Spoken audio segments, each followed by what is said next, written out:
Hoje vamos falar sobre o Dia Internacional da Síndrome de Down. A gente fez uma matéria sobre o assunto, queria que você assistisse junto comigo. Olha lá.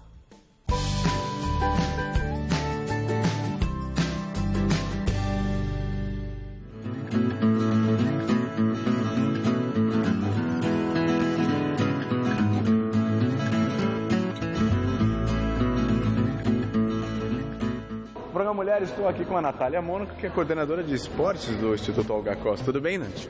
Tudo bom. Nath, queria que você me contasse como surgiu. Tem uma história muito bacana aí do surgimento do Instituto, né? Sim. O nosso presidente, Wolf Kos, ele ficou uma época hospitalizado por um problema cardíaco grave, né? E na época passava uma novela com uma participante, uma personagem, na verdade, com síndrome de Down, que cuidava de arte e gostava muito do ramo artístico. E ele prometeu para ele, para a doutora Olga, que se ele sobrevivesse, ele abriria um instituto para tratar de pessoas com síndrome de Down.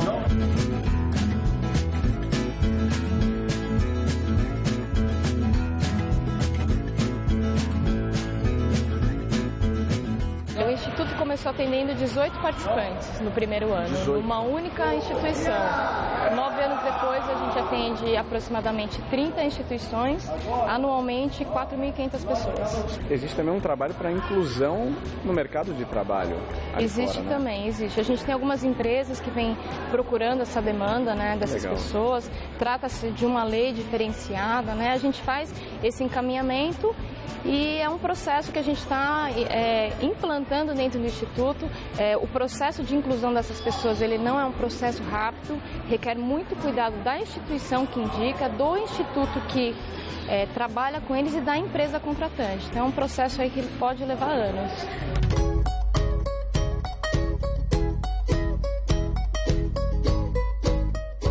Qual a importância do esporte na vida de um portador de síndrome de Down? A gente acredita que a importância é que a gente possa melhorar a qualidade de vida dele. Então a gente tira ele de um sofá, de uma televisão e traz ele para fazer uma atividade física, lúdica, né? Então a gente melhora a qualidade de vida, melhora o condicionamento motor dele, questões de doença também, caso eles tenham alguma patologia. Então a gente tira eles de um momento parado e traz ele literalmente para o movimento.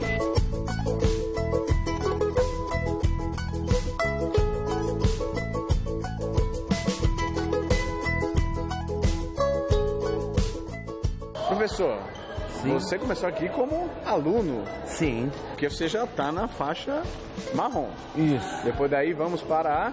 Preta. Rapaz, vai virar faixa preta. Agora me conta uma outra coisa. Saber. Que eu sei que a mulherada gosta, né? De um cara que pratica artes marciais. Exatamente. Olha aí, tá, o negócio tá indo bem? Tá Colado ali? Sim. Tá casado, tá solteiro? Bem, por enquanto... Tá enrolado. Na verdade, eu já estou noivo agora, né? Ah, você já encontrou a sua princesa. Exatamente.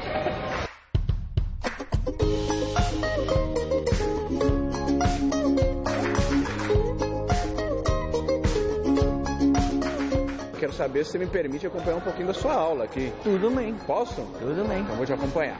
Mestre, eu sou faixa nem branca, tá? Não tenho faixa nenhuma, tá? Mas algum dia eu vou dar uma preta pra você. Algum dia eu chego lá? Uhum. Uma faixa preta? É. Tá bom. Mas vai ter trabalho, hein? Sem dúvida.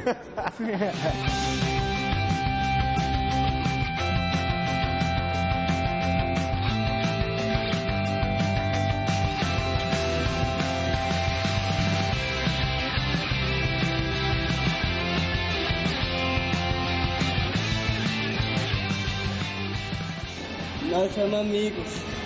Ele me ensinou a aprender nós. Isso é meu amigo. Ele aprendeu na brigada para todo mundo.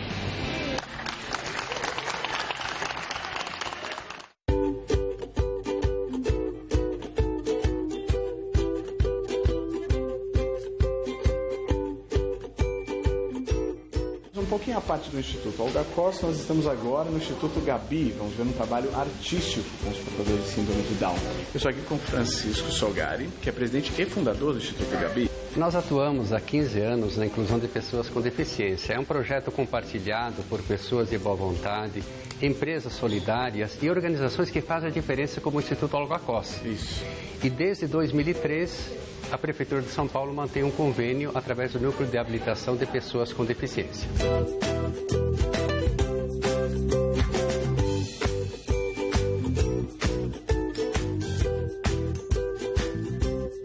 Uma outra área muito importante para essa inclusão social também são as artes. A arte por si só já é uma ferramenta de inclusão. Agora, para eles, é ainda mais, né? Como é que funciona esse trabalho que vocês fazem? A arte, ela não tem limite, ela não tem preconceito. Então, é onde eles conseguem se expressar. E é a partir das oficinas de arte que eles aprendem que eles podem fazer outras coisas na vida deles. Eles podem escolher a cor da roupa que eles vão colocar, eles aprendem que eles têm direitos e deveres, eles podem fazer. Eu acho que a arte permite isso. E eu tô vendo aqui, eles já estão colocando a mão na massa, que tá ficando bonito o trabalho que eles estão fazendo aqui.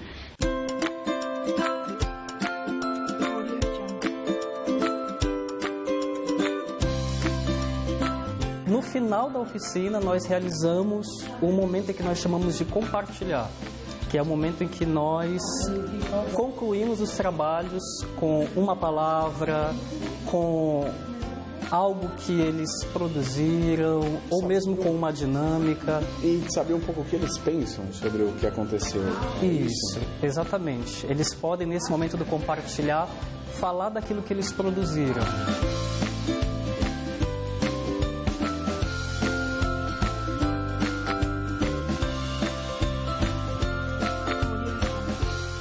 Na realidade, a arte, ela mexe com as emoções, principalmente a arte abstrata, que é o que a gente pede que eles façam, não precisa ser um trabalho muito figurativo.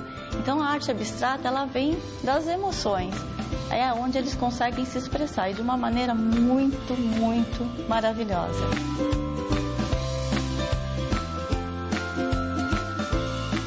Você estava com uma plantinha lá, você estava observando bastante ela, né? Sim. É difícil de fazer? Não, é muito facinho. Tranquilo? Ah, facinho porque você é boa, né?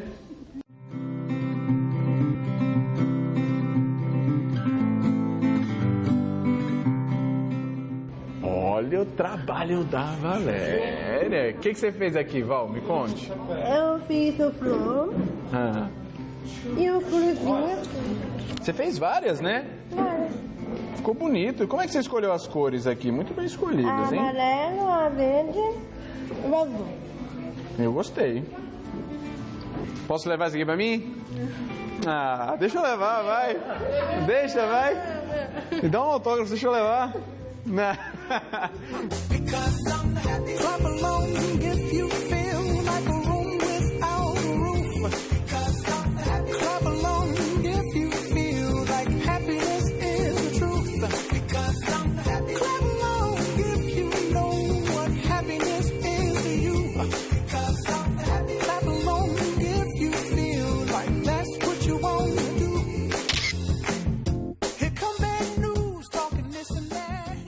Eu estava aqui, enquanto a gente tinha a matéria, conversando com o professor Dr. Zan Mustak, que é médico geneticista e especialista em síndrome de Down.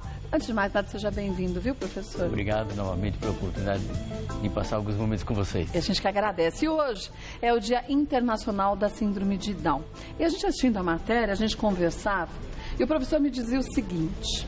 Eu falei, nossa, como é bom a gente ver hoje, né, as pessoas com síndrome de Down estarem inseridas na sociedade de uma forma diferente de anos atrás. E você dizia que essa é uma grande verdade, que as pessoas têm olhado para as pessoas com síndrome de Down de uma forma muito mais serena ultimamente, mais tranquila de uns anos para cá. Daí você acha que essa forma nova de vida, uma vida normal como eles merecem ter, fazem parte do nosso dia a dia com mais frequência? Eu tenho certeza que isto nasceu a partir do momento da divulgação, da abertura, onde a classe da comunicação, onde vocês fazem parte, dentro desse grande alicerce da comunicação, permitiu que essa população tivesse acesso a todo o contexto de se expor. E no momento onde ele pode se expor, ele pode mostrar à sociedade o quanto ele é capaz, o quanto ele pode, o quanto as restrições que haviam sido a ele impostas eram erradas. De tal forma que hoje, dentro desse contexto, ele pode mostrar que ele aprende, que ele trabalha, que ele estuda, que que ele forma a família, que ele tem condições de expectativas de futuro.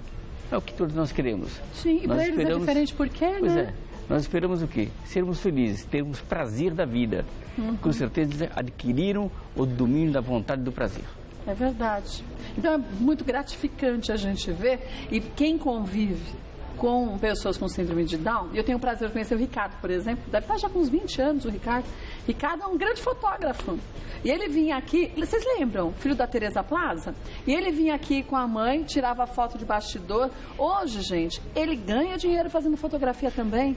Quer dizer, os pais têm que aprender também, assim como se faz com os outros filhos, identificar qual a habilidade daquela criança e estimular para que ele ali consiga ter uma formação, porque não profissional, perfeita também, né? Claro, eu enxergo da seguinte forma. Nós somos o que somos. Você é jornalista, eu sou médico, fulano é presidente, Beltrano é qualquer outra coisa.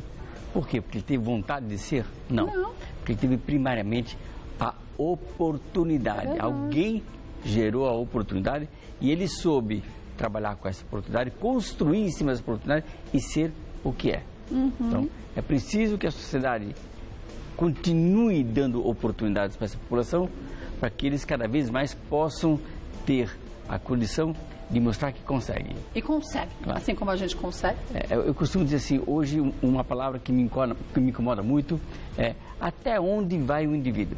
Quando se coloca o até onde, isto já é uma palavra que restringe. Já limitou. O até é uma restrição. Né? Vamos deixa ele crescer, deixa ele ir para frente, que ele chega até onde ele quiser. O até é dele, não é da sociedade. O até da sociedade já é um até restritivo. Restritivo, é verdade, limitante. Preconceito. Justo. Até onde você pode ir? Até onde você quiser. Eu vou até onde eu quero. E com eles não é nada diferente. Pronto. Né? Temos muitas perguntas que surgiram. Vamos para a primeira delas, olha.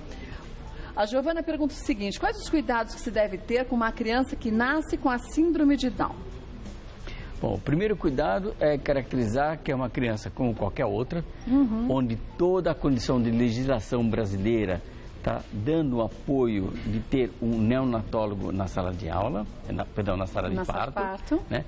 E esse indivíduo também tem que ter, além de todos os cuidados primários, que todo recém-nascido faz, ele precisa ter um exame específico, que é um ecocardiograma, ecocárdio. Por quê? Porque 50% deles potencialmente podem ter uma alteração cardíaca. Abre parênteses, essa alteração cardíaca não necessariamente é uma alteração severa que possa ter indicação cirúrgica.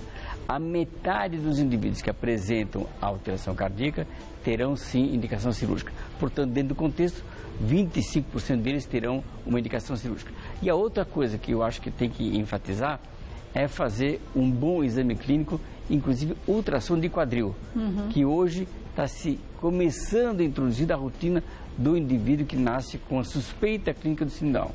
E é claro que a terceira atenção que entra na rotina da atenção de qualquer bebê é dirigida ao metabolismo, principalmente o metabolismo da tireoide.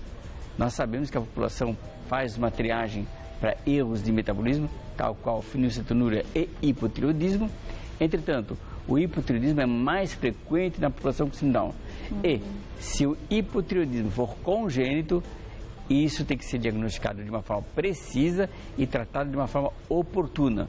Justamente porque o hipotireoidismo não diagnosticado, não tratado oportunamente, pode gerar comprometimentos intelectuais. Diferente do outro quadro do hipotireoidismo, que o indivíduo com síndrome Down pode apresentar ao longo da sua evolução, mas que não apresenta comprometimento intelectual. Então, quer dizer, já nasceu a criança, já se sabe, foi feito o diagnóstico de síndrome de Down, já tem que checar o funcionamento da tireoide. Sem dúvida. Coração, tireoide e quadril. E o quadril.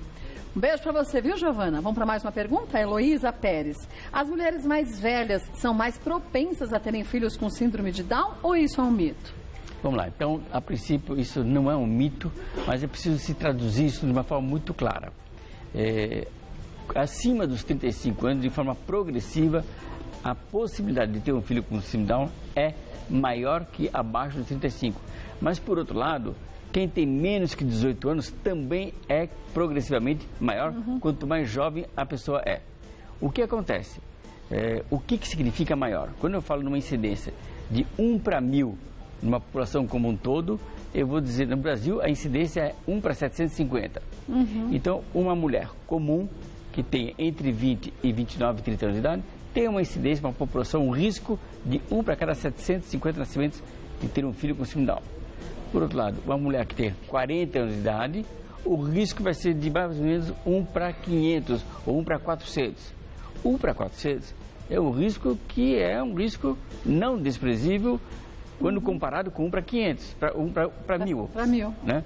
Entretanto, é um risco que é quase 50% a mais do que 1 para 750 ou 1 para 1000. Então, a gente tem que considerar esse risco aumentado. Então, a palavra aumentado não deve preocupar tanto, mas deve inferir que é óbvio que a gente tem que ter um programa de prole entre 20 e no máximo 34, 35 anos de idade. Isso seria o ideal. Mas isso também não quer dizer que a mulher que vai ter seu filho, seja sua primeira ou outra gravidez, depois dos 40, que vai ter um filho com síndrome de Down. De jeito nenhum. Né? Depois dos 40, ela tem um risco aí de 1 para 200 ou 1 para 100, dependendo da faixa etária. Por exemplo, se ela tiver 49, 50 anos de idade, o risco é 1%. 1%, quando comparado com o risco de qualquer bebê, de qualquer faixa etária, nascer com algum problema, que é 3%, então o risco de qualquer mulher ter um filho com algum problema é 3 vezes maior do que ter especificamente a síndrome Down. Mas isso implica num cuidado muito mais dirigido. Mas hoje nós temos tecnologia que permite esse diagnóstico muito mais prematuro. Precocemente, né? Um beijo para você, Heloísa. Vamos ver mais uma? Larissa. Grande parte das pessoas falam que os portadores já começa errado. O senhor estava explicando. Não são portadores de síndrome de Down, porque a gente não carrega nada. Isso. Né? Então, só corrigindo, está sendo dito aqui, grande parte das pessoas com síndrome de Down são muito carinhosas. Isso é verdade? A primeira resposta necessariamente tem que ser não. Não como se a gente observa de uma forma muito clara, transparente, que o carinho talvez seja um marco clínico da relação social. Eu traduziria o seguinte: eles são o dobro do que aquilo que lhes é oferecido. O que significa isso? Se você olha com carinho, se você trata com carinho, você vai ter o triplo. Down costuma ter uma condição muito curiosa. Olho por olho, dente por dente? Não. Olho pelos 2 olhos, dente pela sua dentadura inteira. De tal forma que se você for carinhoso com eles, se for amoroso, eles vão ser extremamente amorosos. Mas por outro lado, se você olhar de uma forma agressiva, se você for ser grosso com eles, eles vão ser extremamente agressivos. Na verdade, eles reagem da mesma forma que a gente age com eles. Claro, né? mas de uma forma muito mais exuberante. Duplicada, Isso. né? Quer Sem dizer, restrições culturais e sociais que limitem e façam restrições. eles fazem aquilo que a gente gostaria de fazer, mas que o bom senso da gente pede que não. Pronto. Eles são mais diretos. Isso, justamente. E é difícil, eu acho que é complicado quando a gente taxa, são mais carinhosos, são menos carinhosos, porque tem individualidade de cada um também, não é? Claro. Você pode ser mais carinhoso que eu, ou vice-versa, E dependendo né? do momento. Sim, dependendo claro. com quem e do momento. É verdade. Um beijo, viu, Larissa? Vamos ver mais uma? Poliane, existe uma idade adequada para uma criança com síndrome de Down entrar na escola? Vamos lá. A idade adequada para qualquer criança entrar na escola, a princípio, no meu ponto de vista, é uma idade onde a criança se comunica. De tal forma de dizer assim: mamãe, dói.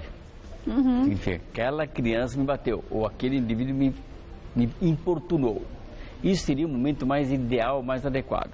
Entretanto, dentro das condições sociais que vivemos hoje, onde tanto o pai quanto a mãe, necessariamente, por condições econômicas, precisam de superar o aporte econômico da família, ambos vão trabalhar e eles colocam o filho muito mais prematuro à escola. O risco é infecções respiratórias mais prematuras, porque a imunidade ainda não está ideal. Pronto, mas, né? se souber cuidar de uma forma adequada, se tiver uma nutrição adequada e oportuna, se essa criança tiver sido amamentada bem, se ela tiver uma nutrição pós-lactação complementar de uma forma ideal, com todo o embasamento alimentar correto, não com carboidrato, mas com proteínas, vitaminas, sais minerais, uma coisa decente, claro, e barata. Isto é viável, então esse indivíduo pode ir para a escola com os cuidados específicos, com uma imunização necessariamente muito bem controlada. Se o pediatra estiver acompanhando e fizer uma imunização controlada ideal, eu vejo que essa criança terá uma condição de ter uma escolaridade. Aí vamos lembrar, gente, o professor falou aqui de nutrição. Não vale só para quem tem síndrome de Down. Isso vale, começando com a mãe, quando pensa em ter um filho, que já tem que pensar em estar com o corpo bem nutrido, se alimentar da forma correta, para oferecer saúde para o seu filho. Claro. E continuar mantendo isso através do aleitamento materno, que a gente sabe que é primordial, né? Olha, uma das coisas mais importantes de nós nos conscientizarmos é que nosso cérebro cresce 270% no último trimestre da gestação. Então, olha isso. No último trimestre. E durante o primeiro ano, cresce mais 150%, 170% no primeiro ano. Ora, se nós temos uma oportunidade nutricional desta gestante e desta mulher que amamenta o seu filho durante o primeiro ano, eu preconizo basicamente uma amamentação até a erupção dentária. Não acho que tem que ser até 6 meses de idade. Eu acho que até a erupção dentária. Oxalá nós tivermos uma cultura, um governo que permita com que essa mãe tenha o direito de amamentar o filho até a erupção dentária. Mas a gente vê muitas mulheres, olha, o meu filho mais velho tem 27 anos, vai fazer 28 esse ano. Eu amamentei o Thiago até 1 ano e 3 meses. E eu trabalhava fora, e eu tirava com bombinha, levava o isopor, eu trabalhava das 9 da manhã, e naquela época a gente voltava depois de 45 dias ao trabalho. Tirava na bombinha, levava no isopor, pegava ônibus, 2 ônibus. Então, vai da vontade da mulher também. A consciência de ter o filho bem nutrido. Olha, quer ver um exemplo? Daniela Albuquerque, apresentadora da Rede TV. A filhinha dela está com 1 ano, ela continua amamentando. Então, aí você fala assim, ela tem dinheiro. Eu não tinha nada de dinheiro, gente. Eu acho que não é isso, é a consciência que a gente tem que ter. Primeiro, porque você sabe que aquilo é importante para o seu filho, para que ele tenha saúde para a vida toda e mais, inteligência, né? Se a gente considerar a questão de amamentação, que é algo importantíssimo, eu quero até aproveitar a oportunidade, que é muito difícil, não podemos fazer dessa forma. Nossa, o momento se nós considerarmos o mamífero, ele amamenta até que idade? Qual é o momento que ele desmama a sua prole? No momento da erupção dentária. Ora, então, é relativamente óbvio que, como nós somos mamíferos, nós deveríamos, pelo menos, amamentar nossos filhos até a erupção dentária. Porque depois da erupção dentária, o mamífero morde a mama da mãe. E aí a mãe, dá uma batida nele. Quer dizer, o peito não é para ser mordido, para ser sugado.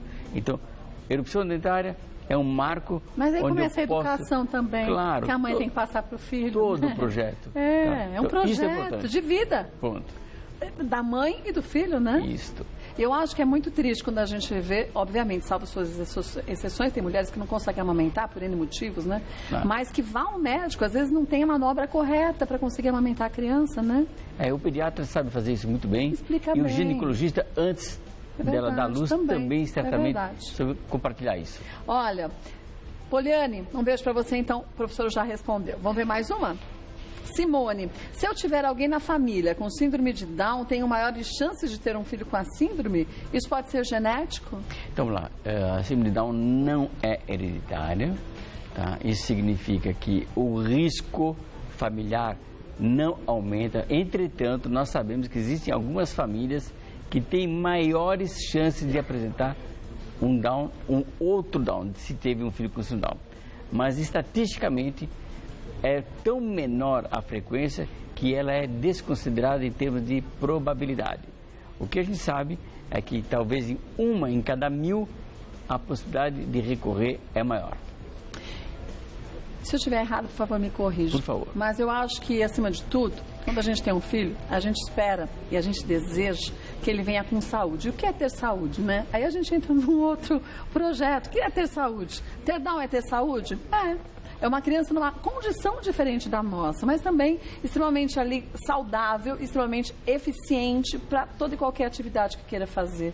Então, acho que daí já vem a importância de se conversar com o psicólogo, para preparar a família de como vai tratar essa criança. Principalmente se a gente tem outros filhos, para não se tratar com diferença, porque aí que eu acho que começa a história ir para um lado que não é favorável, de não valorizar a autoestima dessa criança, não formar essa autoestima, né, doutor? Justo, dar oportunidades iguais para todos os filhos, independentemente se ele é oriental, se ele é negro, se ele é índio ou de qualquer etnia, ou mesmo se ele tem síndrome de Down, ou se tiver um nanismo, se tiver qualquer outro processo paralelo de um contingente genético que o diferencia. mas ele tem que ter as oportunidades iguais a todos. Olha, se você quiser uma grande ajuda, eu vou te passar o site, que é síndromededown.com.br. Grande ajuda, porque não falta lá, são informações. Agradecer também ao professor Dr. Sam Mustak. No Facebook, é só colocar professor Dr. Sam Mustak, que você conhece mais o trabalho dele. O professor que se dedica, na verdade, a vida toda. 40 anos. Há 40 anos já. A tratar, gente, as pessoas com síndrome de Down de uma forma natural, de uma forma clara. E só através do conhecimento a gente conhece isso, da informação. A gente vê que isso funciona, então os pais têm que se informar da forma correta, né, professor? Justo. Nós tivemos um evento nesse fim de semana de grande porte, com sala lotada, mais de 500 participantes, e esse evento foi gravado. E quem eventualmente conseguir, depois da divulgação dessa gravação, para quem assistiu, nós deixaremos isto aberto a toda a população ter acesso. No site mesmo? No site mesmo. Olha, o site é síndromededown.com.br. O professor doutor está convidadíssimo a voltar, não só no dia 21 de março, que é o Dia Internacional da Síndrome de Down, mas sempre, que eu acho que assuntos importantes assim têm que ser abordados todos os meses, todos os momentos, não só em datas tão específicas, né? Está feito o convite, tá, professor? Muito obrigado novamente pela oportunidade e de poder colaborar com vocês e com os telespectadores. Parabéns pelo trabalho. Olha, eu vou passar para vocês os contatos, gente, dos institutos que a gente mostrou, da gravação do RIC, ó. Instituto Olga Cos, você acessa aí, ó, Instituto Olga Cos. .org.br, você tem mais informações sobre o trabalho deles. Também o Instituto Gabi, que é o www.institutogabi.org.br, e Instituto Lares, que é o www.lareslegião, tudo junto, .com.br. Parabéns pelo Rick Carvalho também, pelo trabalho de todos aí.